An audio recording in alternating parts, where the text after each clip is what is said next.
think how fitting for the feast of the Day of the Dead here.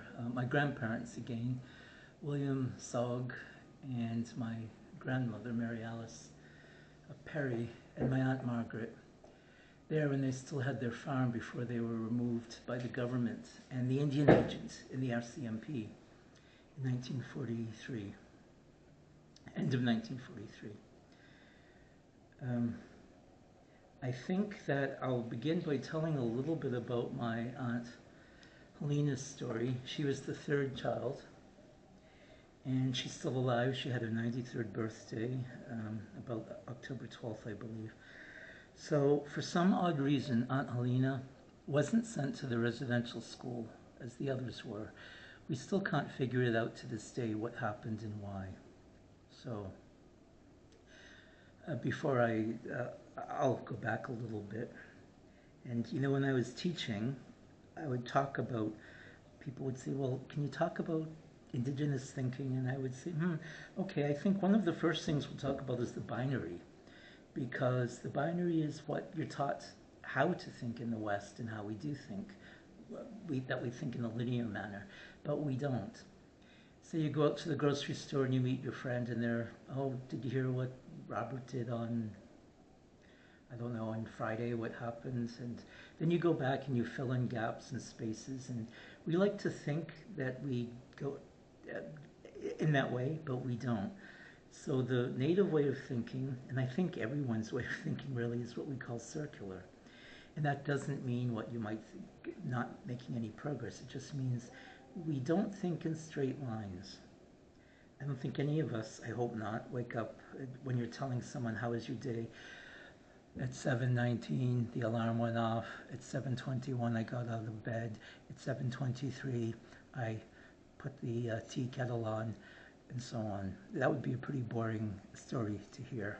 That's not how we think, and that's not how we process things either. So, after they were put on the reserve, my grandmother was trying, well, as any parents would, trying to do the best she could to keep everyone, but she was powerless and helpless. She did know one thing, that the Indian agents, it was again some relative. I don't know if it's a cousin or a brother, and I don't even think they knew then who exactly. He changed identities. It was some relative, though, and it may have even been the Indian agent himself who got someone to keep the store. I don't know. Nobody knows. But it was known that if you went to the little store, and it wasn't a store as we'd think of it, because you couldn't leave the reserve. There weren't a lot of resources. There was a weekly allotment of groceries, so that's why you would go and you would get your box of food. But everyone learned pretty on, someone had warned my grandmother and grandfather, don't send your children there, don't. They're going to be sexually abused if they go there, and it's going to keep happening. So my grandmother told all of them, I'll go to this. She actually sacrificed herself. Think of it, how horrible. Instead of having her children do that. So they remember that. One day, my mother wanted to go to the store there, and she had started out, and my grandmother came running after her, actually dragged her by her arm, pulled her back in, and said, no, I told you, never go there, never. Don't talk to them, don't do anything, I'm going. So one day they were sitting at home and someone knocked at the door.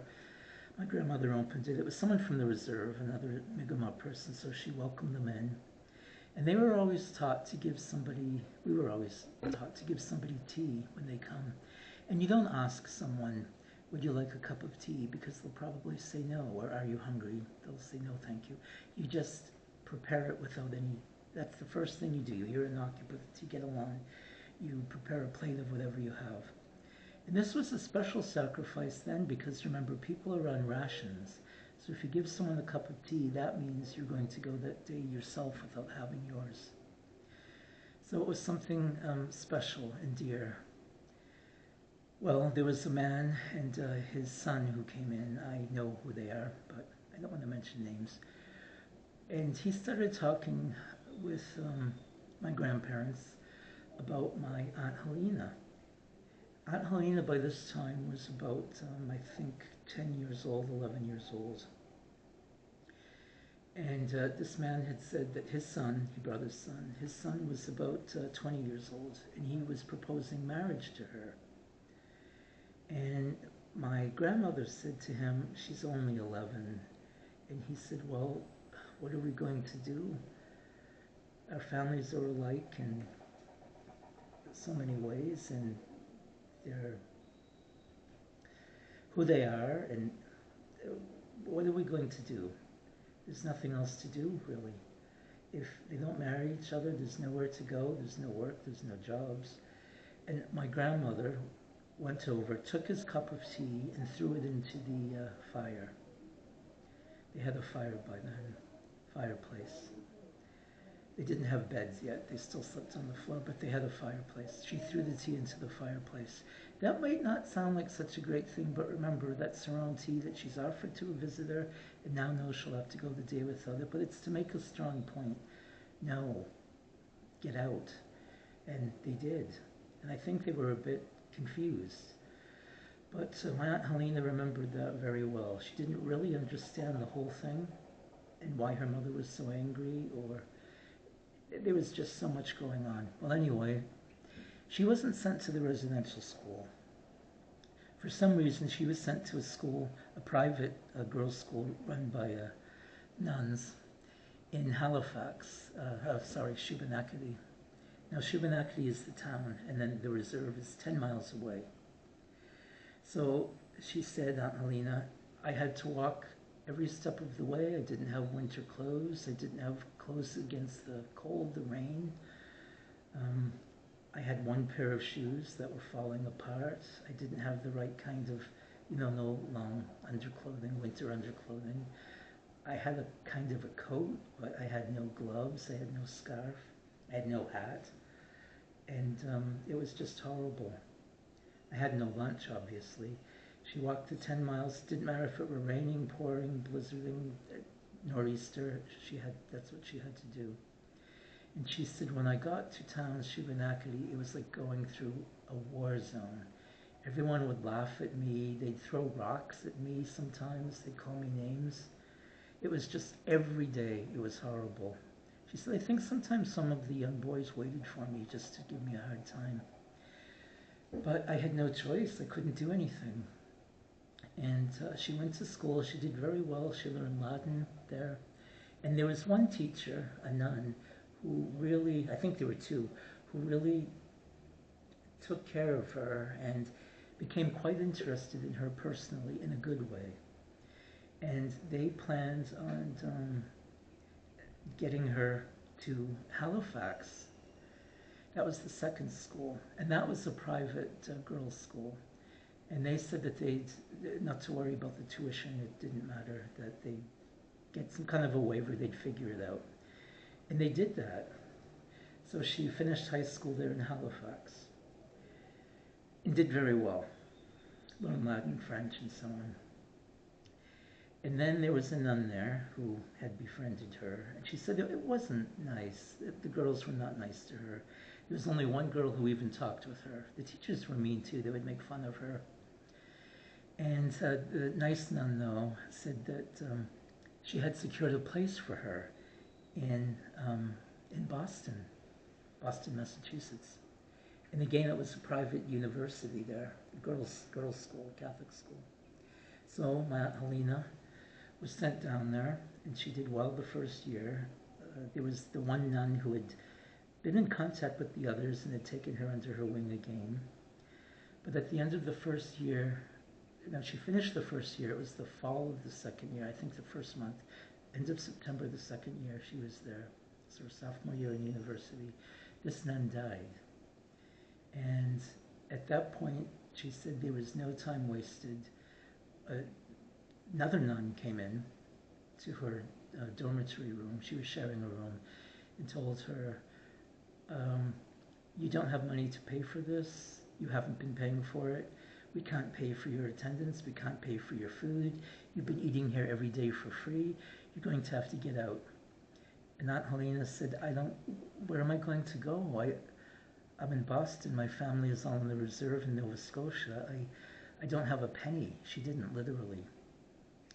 And she said, I don't care where you go, but you pack your things and you're leaving. You're getting out of here right now. I'm not leaving the room until you're out. Get going now. Get out. And Aunt Helena didn't know what to do.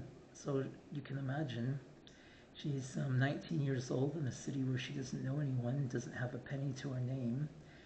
And she said, I learned English, though, well by that time. She had only spoken Mi'kmaq before, English and Latin and French. So she said, I just started wandering. I had a bag. I couldn't carry, well, she had two bags at first, but after spending a night in Boston Common on a bench, she said I couldn't carry around my other bag with my books, which I loved. I had to just leave it there. And I started going into every shop and store I could find and just begged, asked them if they needed help. And I was turned away everywhere. It was the end of the second day. I had had nothing to eat in 2 days, only some water from a public fountain. And I didn't know what I was going to do, where I was going to sleep. I knew I was going to freeze. It was getting cold. It was end of September. So she said, I was wondering, now what? How would I contact my family? I have no way of contacting them. I have no way of getting back home. And she passed some military people who were out trying to round up people to join the military. And they were talking to her about joining the Air Force. And she said, I really did not want to. These are the same people who had done all of these horrible things to my family and myself. I didn't want to, but I didn't know what else to do. I didn't want to die, freeze to death, and starve to death. So I signed up for the Air Force. I didn't want to. But when I got in, they told me that there were programs, and I went in as a nurse. I became a nurse then in the Air Force. And I got to see some other countries, and there were people there too who made fun of me, but one day there was a man who said to the others, stop laughing at her. What are you laughing at? There's nothing to laugh at. She's a beautiful, intelligent woman, which is more than any of you three are, he said. So she said that really touched her. Then he asked her if she'd like to go out for supper, and she said, I was very shy. I didn't know what that meant, if it was secret code for something, and I told him, no, thank you, I won't.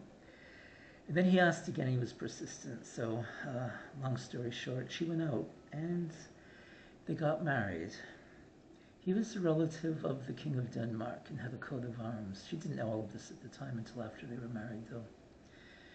And they left the Air Force after the tour of duty, and he then was signed on to the, he became was it the pitcher for the Louisville Cardinals? Is that it? Or the St. Louis Cardinals? Yeah, that's it, St. Louis Cardinals.